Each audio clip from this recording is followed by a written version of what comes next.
So mayroon tayong gagawin dito mga katropa na Honda PCX 160. Ang problema ng motor ni boss, naka-on palagi yung kanyang EBS, tapos hindi gumagana yung kanyang speedometer. Kalas-kalas na yung motor ni boss mga katropa dahil galing na to sa ibang shop. Pinapacheck niya kung ano yung magandang gawin dun sa kanyang EBS at saka dun sa kanyang speedometer kung ano yung magandang gawin para gumana. So kapag sinusi natin yung motor ni boss mga katropa, isusi natin. Kung mapapansin nyo rito, naka-steady na yung indicator ng kanyang EBS. Tsaka mayroon na siyang check engine. Sabi ni boss, nabili niya ito ng second hand. At ito na daw yung issue ng kanyang motor. Nung pagkabili niya, sinabi naman ng may-ari na ganyan yung issue niya. Hindi gumagana yung speedometer. At yung kanyang EBS, mayroong problema. Boss, ano to? Yung motor mo, hindi gumagana yung speedometer? Tapos yung EBS niya, naka-on lang. naka-on palagi? Oo, naka-on palagi. Pero nabili mo to ano? Second hand? No, second hand No? Yun yung issue niya nung nabili. Sinabi naman sa'yo na may-ari. Oo, sinabi niya naman. Pero nung nag-canvas ka na kung magkano yung EBS niya? Oo, nag-canvas ako. Sabi, ang brand new, 13 to 15. Ang 13,000? Oo, 15 ang ABS module. Second hand naman sa marketplace, pinakamura na tanong 6K. 6,000 second hand. Buong module na yan. Oo, buong module na yun. Ngayon, i-convert na lang natin sa non-EBS.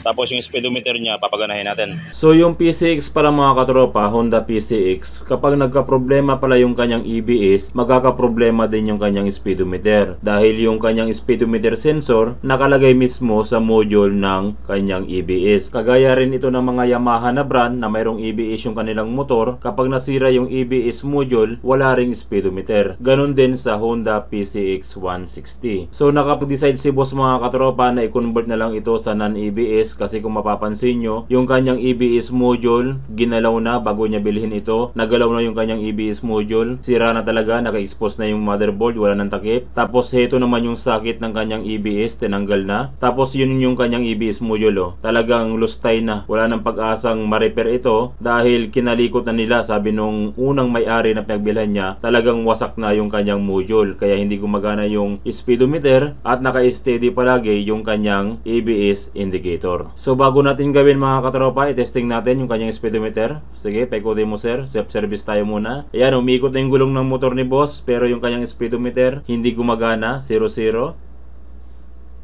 Yun o, mabilis na yung ikot niya pero 0-0 pa rin. Dahil nga may problema yung kanyang module at yung kanyang speedometer sensor doon nakakonect sa module ng EBS. So sa video nito mga katropa, ipapakita ko sa inyo kung paano natin resolbahan yung ganitong klaseng problema, kung paano natin i-convert from EBS, gagawin nating non-EBS, at kung paano natin papaganahin yung kanyang speedometer. Para kung sakaling na-encounter mo yung ganitong klaseng problema sa iyong motor o kaya naman sa motor ng iyong customer, at least alam mo na ang iyong gagawin.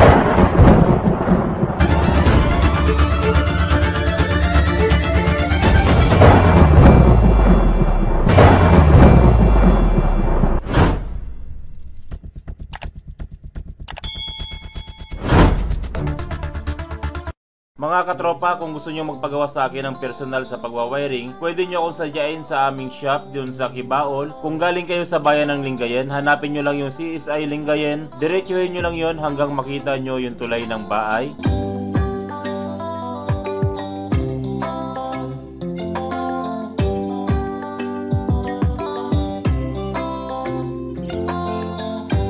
Ito na yung tulay ng bahay, lagpasan nyo lang yung tulay na ito. Pagbaba ng tulay, kumaliwa kayo.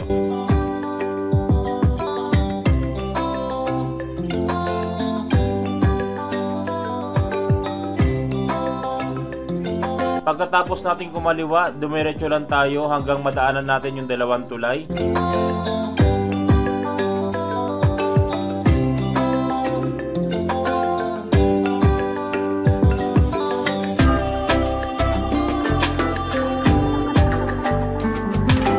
Pagkababa nyo sa tulay na ito, 50 meters nasa bandang kanan kami.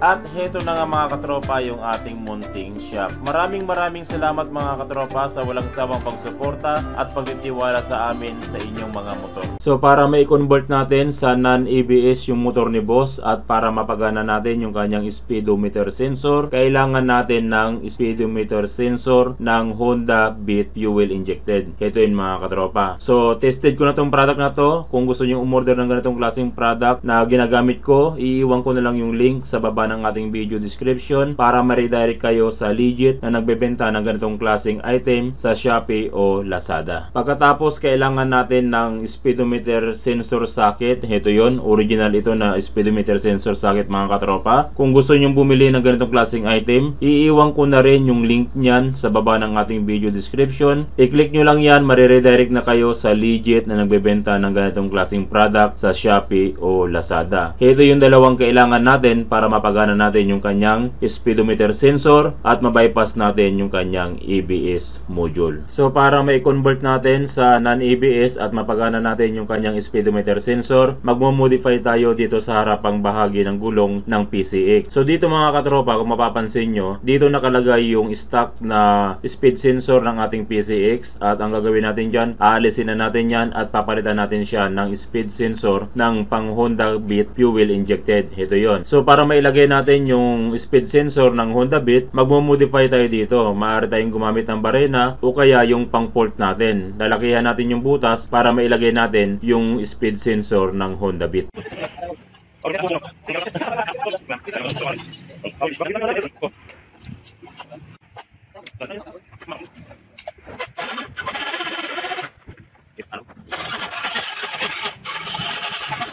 So heto na mga katropa yung speed sensor ng ating Honda Beat fuel injected na ilagay na natin dito sa telescopic na motor ni boss. Tapos nagtabas din pala kami dito sa gilid ng speed sensor. Ginrender namin para sumunod siya doon sa dating korte ng ating telescopic. At heto naman yung socket ng ating speed sensor. Pero bago tayo mag-wiring doon sa ating speed sensor, dito muna tayo sa socket ng ating ABS module. Ang gagawin natin dito, i-expose natin yung kanyang wiring para mas malinaw at makita nyo kung paano natin i-wiring yung ating speedometer sensor dito sa kanyang ABS module socket. Dito naman tayo sa socket ng speed sensor. So sa socket ng speed sensor mga katropa, hanapin nyo lang dito yung kulay brown na wire. Yung kulay brown na wire, ito mismo yung negative supply ng ating speed sensor. So ang gagawin natin dito mga katropa, dudugtungan natin ang wire ito at yung wire na idudugtong natin, medyo habaan natin, tansyahin natin yung gapang niya papunta rito sa dating pinaggapangan ng speed sensor. Papunta dyan hanggang makarating sa socket ng ating ABS module. Yun yung haba niya. Tatansyahin nyo na lang yung kanyang haba. Dudugtungan natin siya ng wire. Itong kulay brown ng socket ng ating speed sensor. So bago natin dugtungan yung kulay brown ng ating speed sensor, dito muna tayo sa socket ng ating ABS module. Mayroon tayong gagawin dito. Sa socket ng ating ABS module, hanapin nyo lamang yung red na mayroong lining na black. Ito, red black yung kanyang kulay. Yung red na mayroong lining na black, ito mismo yung ABS indicator sa panel ng ating PCX dito. Kapag sinusin natin, lalabas yung ABS indicator. Ito yon. Yan mismo yung coding niya. Yung red na mayroong lining na black. So, hahanapin nyo yan sa socket ng ating ABS module. Pagkatapos nyan, hanapin nyo uli yung kulay green na wire dito sa socket ng ating ABS module. Yung green wire, ito naman yung negative o ground supply ng ating PCX. Ang gagawin natin dito, yung green wire tapos yung red na mayroong lining na black, pagsasamahin natin silang dalawa. Iko-combine natin. So heto na mga katropa, yung green wire at yung red na mayroong lining na black ng wire ng ating ABS socket. Pinagsama natin silang dalawa pero hindi pa natin nilagyan ng electrical tape dahil isasama natin dito yung kulay brown wire ng socket ng ating speed sensor. Dito sa speed sensor, hanapin nyo yung brown wire o yung negative supply ng ating speed sensor. Dugtungan nyo ng wire yan, tansyahin nyo lang yung haba at isama nyo dito sa pinagsama nating green wire at red na mayroong lining na black. So heto na mga katropa, yung green wire tapos yung red na mayroong lining na black. Diyan natin sinama yung wire ng ating speed sensor. Yung brown wire ng ating speed sensor. Heto yon. Heto yung brown wire ng ating speed sensor. Yung speed sensor pala natin mga katropa, hindi pa yan final na setup. Mamaya itutuno pa natin yan. Mag-iiba pa ng clearance yan. Pwedeng malapit doon sa speed sensor plate natin or pwedeng ilayo. So pagka pagkatapos ng brown wire, dito naman tayo sa pink wire ng ating speed sensor. Yung pink wire ng ating speed sensor, ito mismo yung speed sensor ng ating dashboard. So ang gagawin natin dito mga katropa, dudugtungan din natin ng wire ito at ipapagapang natin hanggang dito sa socket ng ating ABS module. Sa socket ng ABS module, hanapin nyo lamang dito yung wire na kulay pink na mayroong lining na white. Yung pink na mayroong lining na white na wire dito sa ating ABS socket, ito mismo yung speedometer sensor sa ating dashboard panel. So ito na mga katropa, yung pink na mayroong lining na white, dyan natin nilagay yung ating pink wire ng speedometer sensor. Ito, yung pink wire ng ating socket ng speedometer sensor. So ang susunod natin mga katropa, yung gray wire ng ating speed sensor. Ito naman yung pinaka positive supply o accessory wire ng ating speed sensor. Yung gray wire, dudugtungan din natin siya ng wire tulad ng ginawa natin dito sa socket ng ating ABS module, pero dito natin siya ilalagay. Hanapin nyo lamang yung grupo ng mga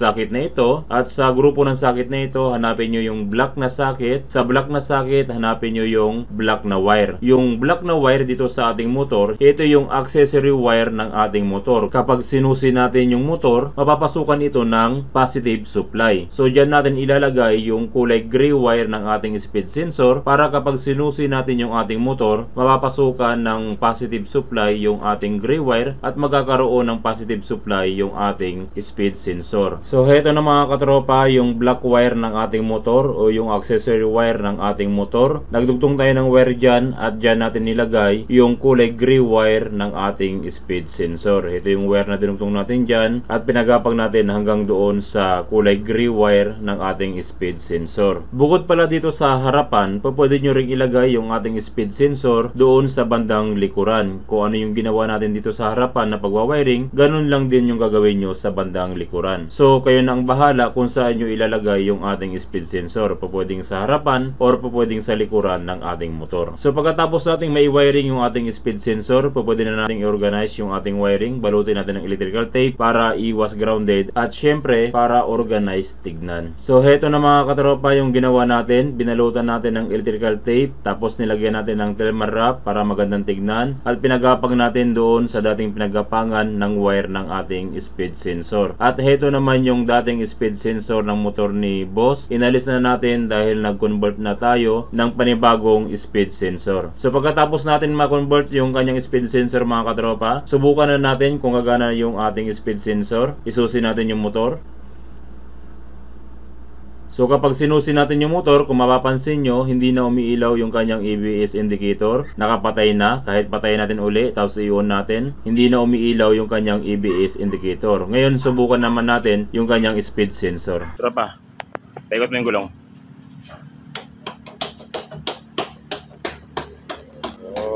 2, 3.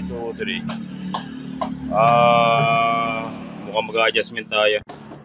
1, 2, 3. Kulang pa sa adjustment to. Tututok natin ng konti. Kasi dito, 1 tsaka 2 lang eh. Kunting ano pa. Tutok pa. Kunin mo yung grinder pa. Yung kanyang clearance medyo mataas. So ibababa natin ng konti itong sensor natin para gumit na dito sa ating plate. Kaya mangyayari, magtatabas tayo dito. Tabas, bababa siya ng konti. Ito na yung ginawa natin mga katropa. Nag-adjust tayo, nag-washer tayo ng konti. Tapos dito naman, medyo lumapit yung kanyang clearance. So ganyan talaga pag modification, syempre nagmo-modify tayo kaya kailangan gawin natin lahat para perfect yung kanyang timing. Okay, so i-testing na natin. Isusin natin. Alright, kung kanina 1 tsaka 2 lang yung pumapatak sa kanyang speedometer. Tropa, iyan mo, paikutin mo. Iyon o. Yan ang perfect. Ayan o, 18, 19, 120 tropa. Ayun, bilis oh. Oh, so okay, di ba? Mas maganda siya. Siyempre, kailangan makuha natin yung perfect na clearance para makuha natin yung perfect na speedometer. Tansya-tansyahin nyo lang. Pwedeng ilayo, pwedeng ilapit. Tapos testing hanggang makuha natin yung tamang speedometer niya. Kasi pag hindi nyo nakuha, yun ang lalabas. 1 tsaka 2 lang. Kahit mabilis na yung ikot ng gulong, 1 tsaka 2 lang yung papatak doon sa kanyang speedometer dito sa dashboard. So, tropa, isa pa. Yan ang perfect na reading ng speedometer. Okay na. So yun lang mga katropa kung paano mag-convert ng ABS to non-ABS ng PCX 160 at kung paano paganahin yung kanyang speedometer gamit yung speed sensor ng Honda Beat fuel injected. So yun lang mga katropa, maraming salamat sa walang sawang pagsuporta sa ating channel. Sana tuwing nanonood kayo ng ating video, marami kayong natutunan, nagagamit nyo sa inyong panghanap buhay o sa inyong pagdi-DIY. Maraming salamat mga katropa. God bless at ingat palagi sa pagwawiring.